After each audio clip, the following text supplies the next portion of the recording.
Hello everyone, this is me Siya from experience institute. इस video में हम बात करने वाले हैं क्लास 12 की चैप्टर 1 के बारे में, जिसका नाम है 8 मनके और अस्थियां। तो इस चैप्टर में हमने तीन टॉपिक ऑलरेडी कवर कर लिए हैं, और जो ये चौथा है इसके बारे में अब हम बात करने वाले हैं। चौथा टॉपिक है हमारा सामाजिक भिन्नताओं का अवलोकन। तो इसे स्टार्ट करने से पहले मैं एक चीज बता दूं कि इसमें हम वीडियो के एंड में कुछ 10 क्वेश्चंस करेंगे जो कि 1 मार्कर होगा, और वो एग्जाम में पूछे भी जाते हैं। ठीक है, तो चलो स्टार्ट करते हैं। चौथा टॉपिक है हमारा सामाजिक भिन्नताओं का अवलोकन। अवलोकन का मतलब होता है हमारा ओवरव्यू। तो हम यहाँ पर सिर्फ हड़प्पा की सामाजिक विभिन्नताओं के बारे में बात नहीं करने वाले हैं, यहाँ पर हम सभी का ओवरव्यू लेकर बात करेंगे कि वहां पे एक्चुअल में जो सामाजिक भिन्नताएं थी वो किस तरीके की थी। समाधान, तो सामाजिक आर्थिक भिन्नताओं को पहचानने के लिए वहां पर कुछ मेथड्स का यूज किया जाता था। तो उनमें से एक मेथड है हमारा समाधान। ठीक है, समाधान का मतलब क्या होता है? कब्रें। क्या मतलब होता है? कब्रें। तो जो हमारे पुरातात्विक हैं, इतिहासकार हैं, उन्होंने कब्रों के थ्रू ये पता लगाया है कि यहाँ पर जो भिन्नताएं थी वो किस प्रकार की है। तो बेसिकली वहां पर अमीर गरीब का ज्यादा था। ठीक है, अमीर गरीब में ज्यादा भिन्नताएं देखने को मिली है कि ये वहां की आम जनता रही होगी, ये वहां पर अमीर वर्ग रहा होगा, ये वहां पर राजा रहे होंगे। तो वो हमें कैसे पता चला? तो वो उनके हमें जो कब्रें मिली हैं, ठीक है, उसके थ्रू एक अनुमान लगाया गया है। तो जिसकी कब्रों में ये मिस्र में पिरामिड मिला है, तो वो ये मानते थे कि ये पिरामिड वही लोग बनवाते होंगे या वही लोग बनाते होंगे, ठीक है, जो अमीर रहे होंगे, उनकी कब्रों के लिए ये बनाया जाता होगा। तो वो पिरामिड कुछ इस तरीके का होता था। ठीक है, मतलब ये ऊपर का इस तरीके का होता था, और ये सिर्फ राजा महाराजा या अमीर वर्ग ही बनाते होंगे। तो जो अमीर वर्ग है और गरीब वर्ग है, तो अमीरों के साथ क्या देखा जाता था? अमीरों के साथ ये देखा जाता था कि वो लोग अपनी बहुमूल्य चीजों को अपने साथ, मतलब उनकी जो उनकी कब्रें मिली हैं उसमें पाई गई है, तो उनमें क्या क्या चीजें हैं जो एक्सपेंसिव चीजें होती थी, यानी कि जो सोना चांदी तांबा और अदर धातु जो होते थे उनके पास होते थे।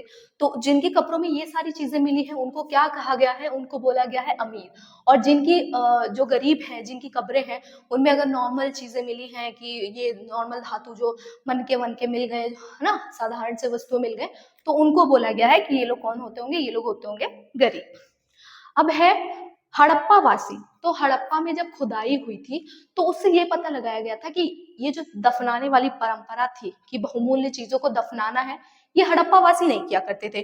क्योंकि उनमें जब खुदाई हुई थी तो उनमें क्या देखा गया था कि जो कुछ चीजें थी, ठीक है, तो उनकी डेथ बॉडी तो मिलती थी, जैसे खोपड़ी मिल गई या कुछ चीजें मिल गई, साथ में बहुत नॉर्मल से धातु मिल जाते थे। लेकिन वो लोग, ऐसा माना गया है उनकी, क्योंकि जब उनकी कब्रें खोदी गई थी तो उसमें कुछ ऐसा चीज नहीं पाया गया कि जिसे ये कहा जा सके कि नहीं ये लोग भी मतलब ये सारी चीजें करते थे, कि नहीं कोई मर गया तो उसकी जो बहुमूल्य चीजें, जो उसके पास चीजें रही हैं, उसको दफनाने का, तो वो लोग इस परंपरा को नहीं मानते थे। देखो, 1980 के खनन में पुरुषों की खोपड़ी के समीप शंख के छल्ले, मनके और जस्पेयर हमें देखने को मिले हैं। तो जो 1980 में खनन किया गया था तो हमें ये कुछ चीजें देखने को मिली थी। क्या थी? पुरुषों की खोपड़ी देखने को मिली थी, शंख देखने को मिले थे, छल्ले थे, मनके थे और जस्पेयर थे। ठीक है, कहीं कहीं पर तांबे के दर्पण के साथ दफनाया जाता था, और कहीं कहीं पर वो लोग जिसके पास जो वस्तु है, तांबे भी देखने को मिले हैं, ठीक है, और दर्पण यानी कि जो मिरर होता है उसके साथ भी उन लोगों को दफनाया जाता था। अब हमारा इसी का सब पॉइंट है, यानी 4.1, जिसके बारे में हम बात करेंगे, विलासिता की वस्तु। विलासिता का मतलब क्या होता है? लग्जरी, ठीक है, एक्सपेंसिव, कोई महंगी चीजें, ठीक है, कोई महंगा पदार्थ जो वहां पर नॉर्मली ना पाया जाता हो या कहीं और से पाया जाता हो या कम पाया जाता हो, तो उसको वहां पर विलासिता की वस्तु बोलते थे कि नहीं ये वाली चीज जो है नहीं पाई जाती है, तो इसको क्या बोला जाता था? इसको बोला जाता था विलासिता की वस्तु। ठीक है, तो उसको दो भाग में हम बोल सकते हैं, दो भाग में, उसको हम दो भाग में डिवाइड कर सकते हैं। कैसे? जो उपयोगी वस्तुएं थे, यानी कि जो वहां पर लोग यूज कर रहे हैं, डेली में यूज कर रहे हैं कि नहीं ये चीजें हैं हमारे डेली में यूज होंगी, तो उसको बोल दिया जाता था उपयोगी वस्तुएं। और वो कौन सी थी? मृतभांड थी, चक्कियां थी। तो वो लोग जो डेली यूज कर रहे थे वो हमारा आ जाता है उपयोगी वस्तुएं। अब विलासिता की वस्तुएं कौन से होते थे? तो कुछ वहां पे ऐसे बर्तन पाए गए हैं जो कुछ पदार्थों से मिलकर बने होते थे। वो पदार्थ वहां पर पाए ही नहीं जाते थे, वो कहीं दूसरी जगह से आते थे, और खनन के दौरान भी वो पदार्थ बहुत कम मिले हैं, और वो जो वस्तुएं उनसे बनती थी वो भी बहुत कम मिली है। तो जो कम वस्तुएं मिली हैं, ठीक है, और जो ऐसे पदार्थ से मिलकर बनी है जो बहुत कम पाए जाते थे, तो उनको किसकी वस्तु बोला जाता था? उनको बोला जाता था विलासिता की वस्तु, जिसमें एक नाम आता है फ्योन्स।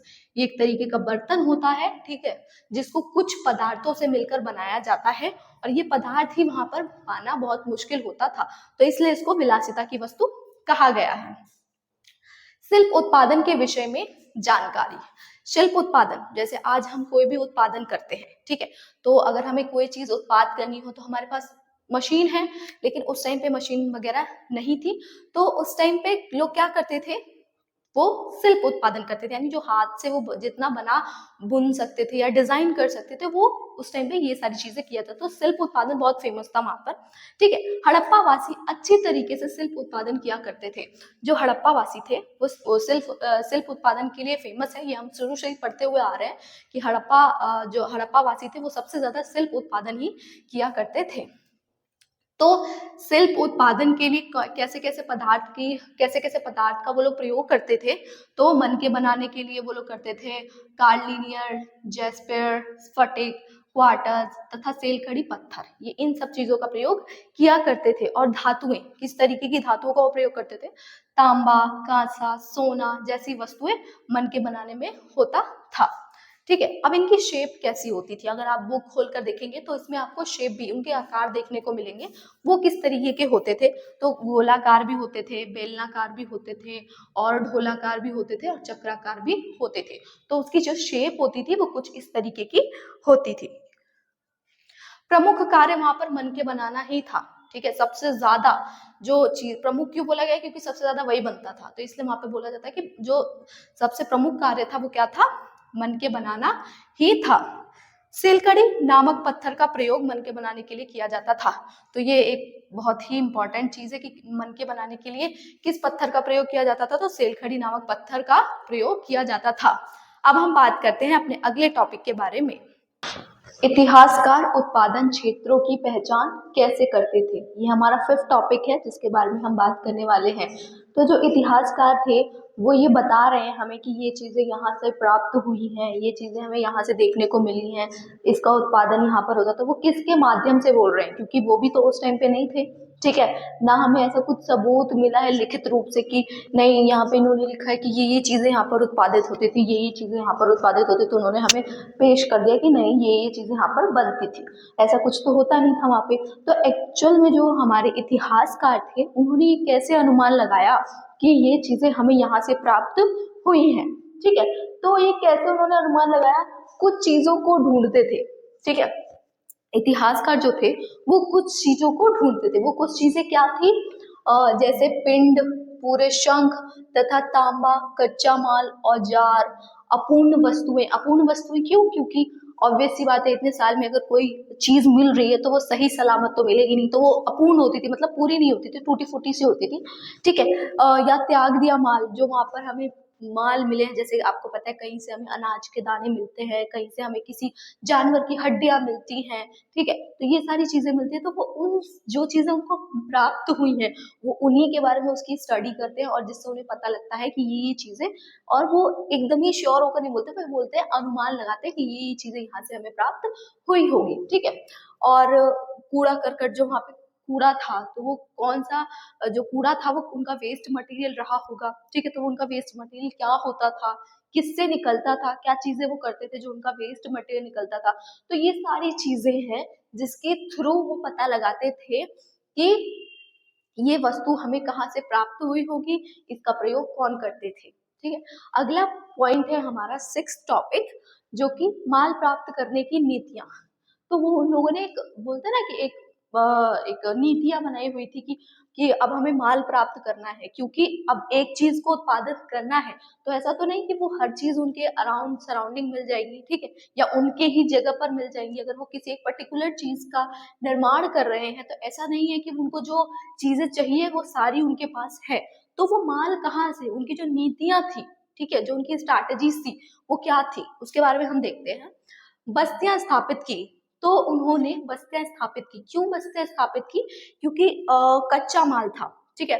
उन्होंने कई कई जगह पर जहां पे उनको लगता था कि नहीं यहाँ पर हमें कच्चा माल मिल सकता है, अच्छी मात्रा में मिल सकता है, तो वहां पर उन्होंने क्या, छोटी छोटी बस्तियां स्थापित कर ली, जिसके थ्रू वो लोग वहां से कच्चा माल लेते थे, ठीक है। नागेश्वर, अब ये देखो, ये वन मार्कर में पूछा जा सकता है, ये सारी पॉइंट जिसको मैं बताने वाली हूँ, ठीक है। नागेश्वर और बालाकोट से क्या प्राप्त हुए हैं, सॉरी क्या मंगाते थे, वो प्राप्त नहीं हुए, वो क्या मंगाते थे, शंख मंगाते थे, ठीक है। कहाँ से मंगाते थे? नागेश्वर और बालाकोट से, ठीक है। अफगानिस्तान के एक चतुर्भुज जगह है जहां से वो लाजवर्द मणि मंगाते थे, ठीक है। गुजरात में भचौड़ एक जगह है, से उन्होंने कालिया एक पत्थर होता है, वो वहां से वो मंगाते थे, ठीक है। दक्षिण राजस्थान तथा उत्तर गुजरात से सेलखड़ी पत्थर मंगाते थे, और राजस्थान से वो लोग क्या मंगाते थे? धातु मंगाते थे। तो ये जो अभी मैंने इन सारी चीजों का डिस्कस किया है, ये हमारे वन मार्कर में यही सारे क्वेश्चन, अगर आपको इस चैप्टर से पता करना है कि नहीं, इस चैप्टर से वन मार्कर में कैसे क्वेश्चन आते हैं, तो यही आते हैं कि हमें कैसी चीजें और क्या चीजें किस जगह से प्राप्त हुई है, ठीक है। तो वो लोग ये सारी चीजें यहाँ से मंगाते थे, तो ये भी पूछा जा सकता है। अब हमारा सिक्स्थ पॉइंट है, सॉरी सिक्स पॉइंट यानी सब पॉइंट है उसका, अभियान भेजना। अभियान भेजना मतलब होता है कहीं पर जाना, उनके साथ संपर्क स्थापित करना, ठीक है, उनके साथ अपना बॉन्ड अच्छा करना, वो भी इनकी एक तरीके की स्ट्रैटेजी थी माल प्राप्त करने के लिए, ठीक है। अभियान के माध्यम से स्थानीय समुदाय के साथ संपर्क स्थापित करना। अब अगर मुझे पता है कि मेरा बॉन्ड जो है एक पर्टिकुलर जगह से अच्छा है, ठीक है, तो अगर मुझे वहां से कुछ हेल्प चाहिए होगी तो ऑब्वियस सी बात है मुझे वहां से हेल्प मिलेगी, क्योंकि मेरा वहां से बॉन्ड अच्छा है।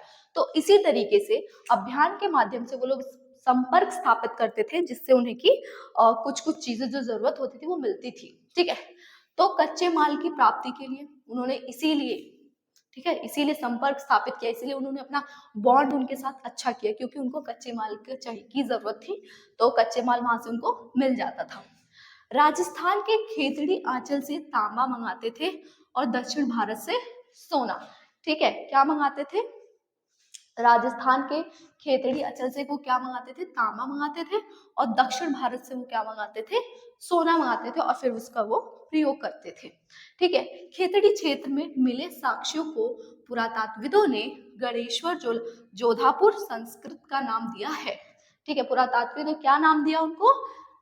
गणेश्वर और जोधापुर संस्कृत का नाम दिया है, ठीक है। सुदूर क्षेत्रों से संपर्क, सुदूर का मतलब होता है बाहरी, ठीक है, बाहरी क्षेत्रों के साथ संपर्क स्थापित किया, बाहरी, ठीक है, सुदूर का मतलब होता है बाहरी।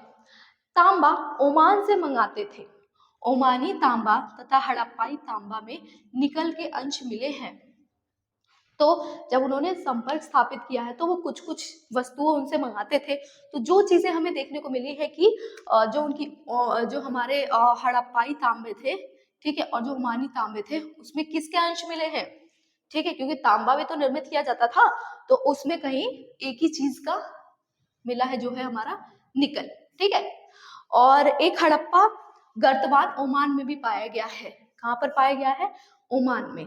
गर्तवान होता है एक वस्तु जो कहाँ पर मिली है हमें, एक हड़प्पा की गर्तवान ओमान में भी पाया गया। तो अपने आप तो चला नहीं जाएगा, तो ऑब्वियस सी बात है वो लोग क्या करते थे, इसी तरीके से उनकी स्ट्रैटेजीज थी, कुछ कुछ चीजें वो एक दूसरे से लेते थे। वो एक कोई पर्टिकुलर समुदाय ऐसा नहीं करता था, वहां उस टाइम के सभी लोग इसी तरीके की जो रणनीति थी वो लोग वो प्रयोग क्या करते थे, ठीक है।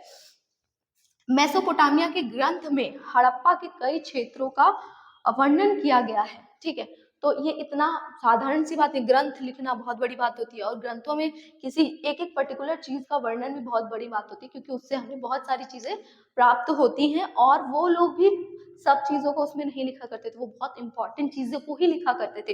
तो ये बहुत बड़ी बात है कि मेसोपोटामिया के ग्रंथ में हड़प्पाई के क्षेत्रों में किसका वर्णन देखने को मिला है, हड़प्पा का। ठीक है, जैसे मेलुआ, ये मेलुआ एक वर्ड है जो हड़प्पाई के लिए यूज किया जाता था, हड़प्पा के लिए यूज किया जाता था। ठीक है, कई हड़प्पा मोहरों पर नाव और जहाजों के साक्ष्य मिले हैं। तो जब अगर उनका संपर्क बना होगा और जो उनका बॉन्ड अच्छा हुआ होगा, तो उन्होंने क्या करना, उनकी जो मोहरे पर नाव और जहाजों के हमें जो साक्ष्य हैं वो देखने को मिले हैं। तो ये कुछ कुछ मैथड्स थे जो वो लोग यूज करते थे किसी भी देश से या किसी भी जगह से, जो उनको लगता था कि नहीं हमें यहाँ से, इस पर्टिकुलर कंट्री से हमें ये चीजें मिल सकती हैं, तो वो लोग वहां से उनके संबंध अच्छे करते थे। और संबंध अच्छे करने के लिए वो कुछ कुछ ये सारी चीजें किया करते थे। अब हम मोहरे बाट, इसके बारे में जो हमारा 7th पॉइंट है उसके बारे में हम बात करने वाले हैं। मोहरे, लिपि तथा बाट। मोहरे क्या है, यहाँ पे हम सिर्फ कॉइन्स की बात कर रहे हैं। मोहरे का मतलब होता है स्टैम्प, मोहरे का मतलब होता है स्टैम्प। ठीक है, तो कंफ्यूज नहीं होना कि नहीं यहाँ पे हम मोहरे वो उनकी हड़प्पाई मोहरों के बारे में बात कर रहे हैं, नहीं, हम यहाँ पे बात कर रहे हैं स्टैम्प के बारे में।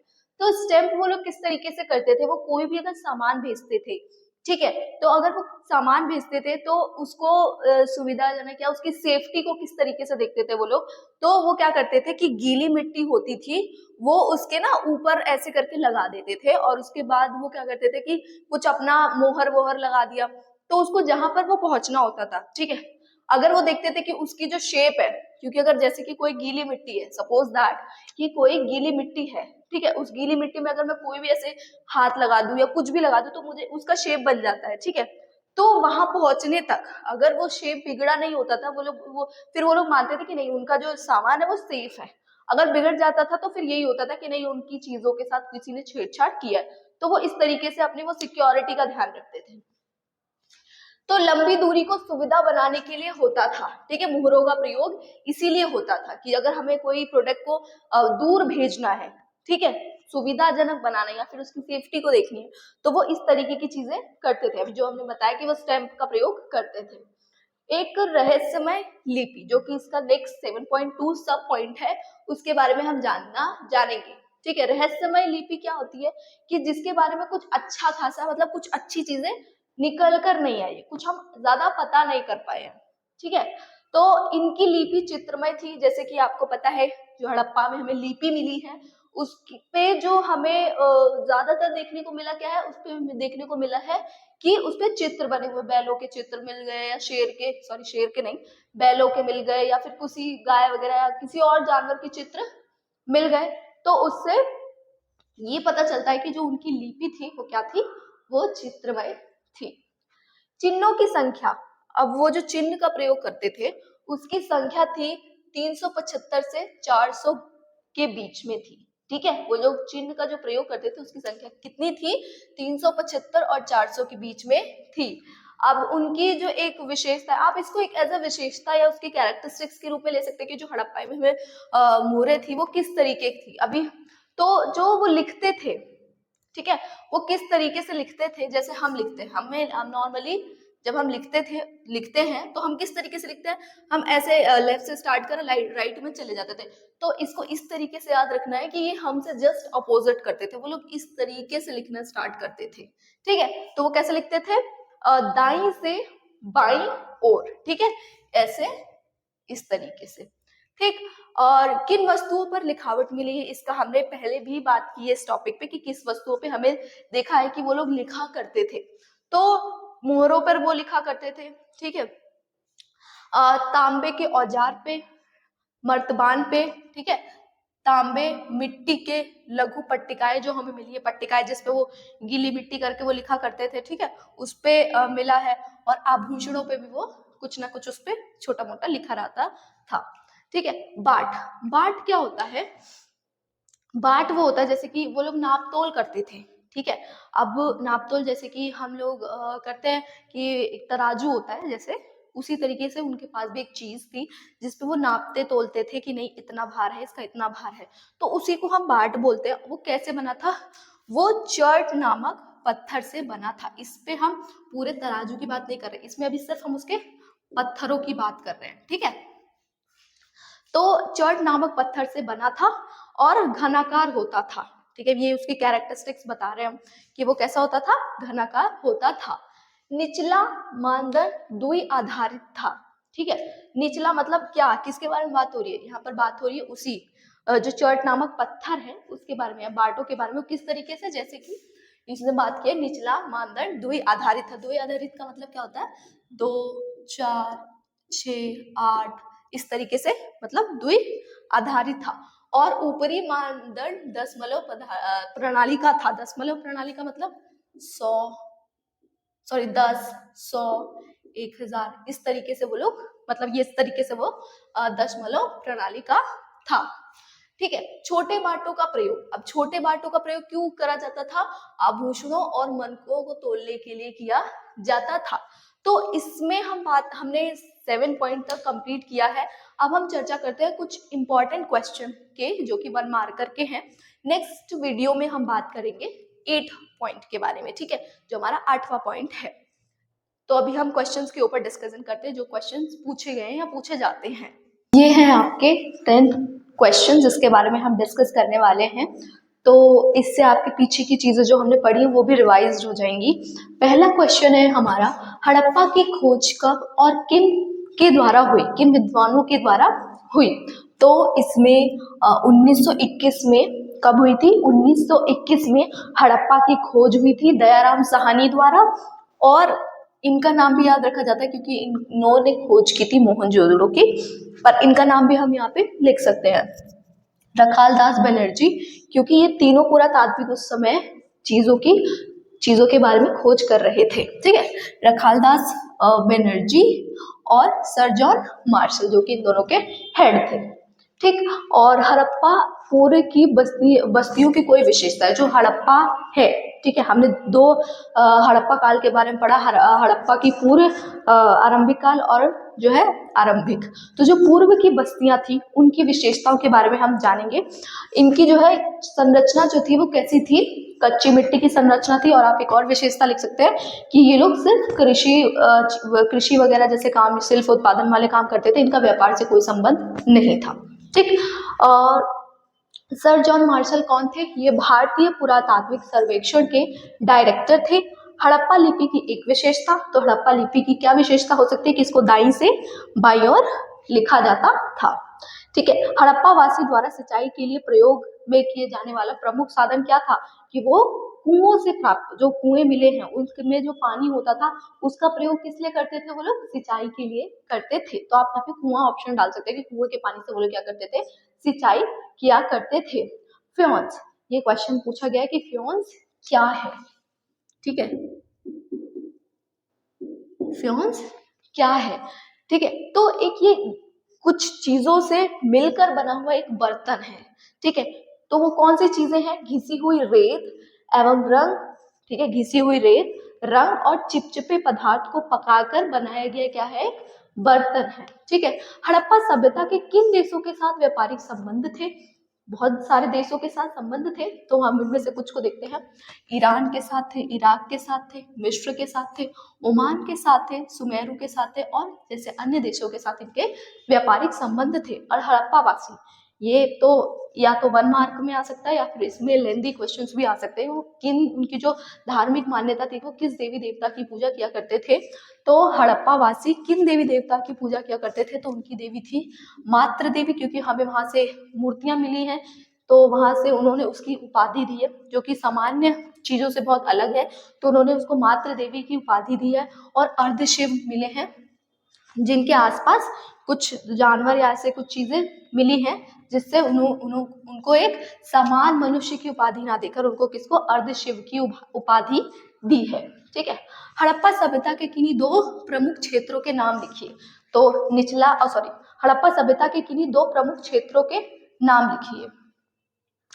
वो है, बहुत सारे क्षेत्र थे लेकिन अब 2 बोला है तो 2 में हम गुजरात, राजस्थान या आप और भी क्षेत्र है उनके भी नाम लिख सकते हैं, क्योंकि 2 ही पूछा गया है यहाँ पे, तो सिर्फ हम 2 ही लिखेंगे, गुजरात और राजस्थान। जो हमारा 10th क्वेश्चन है वो है हड़प्पा सभ्यता की बस्तियां। तो हड़प्पा सभ्यता की बस्तियां 2 भागों में विभाजित थी, दुर्ग और निचला। ठीक है, तो हमने पूरे 10 क्वेश्चंस देखे इसमें। अब हम नेक्स्ट वीडियो में बात करने वाले हैं पॉइंट 8 के बारे में, टॉपिक 8 के बारे में, जिसका नाम है प्राचीन सत्ता। अगर आपको वीडियो अच्छा लगा हो तो please like, share and subscribe to the channel. Thanks for watching.